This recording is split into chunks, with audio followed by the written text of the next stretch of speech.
மாமல்லபுரம் அடுத்த பூஞ்சேரி பகுதியில் போக்குவரத்து போலீசார் வேண்டுமென்றே வாகனங்களை நிறுத்தி பணம் வசூலிப்பதாக கூறி பாமக போராட்டம் அறிவித்துள்ளது. செங்கல்பட்டு மாவட்டம் மாம்பலம் அடுத்த பூஞ்சேரி பகுதியில் போக்குவரத்து போலீசார் கனரக வாகனங்களை செல்வோரிடம் வேண்டுமென்றே அபராத தொகை வசூலிப்பதாகவும் வேன், கார் உள்ளிட்ட வாகனங்களில் செல்வோரிடம் லஞ்சம் பெறுவதாக பாமக குற்றம் சாட்டியுள்ளது. இது தொடர்பாக பாமக மத்திய மாவட்ட செயலாளர் காயர் எழுமலை தலைமையில் பாமகவினர் மாமல்லபுரம் காவல் நிலையத்தில் புகார் மனு அளித்தனர். மக்களுக்கு தொல்லை கொடுக்கும் போக்குவரத்து காவல் ஆய்வாளர் மற்றும் உதவி ஆய்வாளர் மீது நடவடிக்கை எடுக்கவில்லை என்றால் வரும் 9ஆம் தேதி கண்டன ஆர்ப்பாட்டம் நடைபெறும் என பாமகவினர் அறிவித்துள்ளனர்.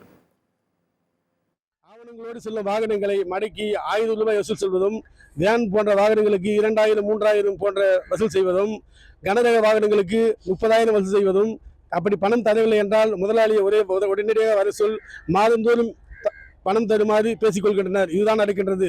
மக்கள் பெரும் அவதிப்படுகின்றனர். இது கேட்டும்போது ஆய்வாளர் மோகன்குமார் அவர்கள் உரிமையில் பேசுகிறார்.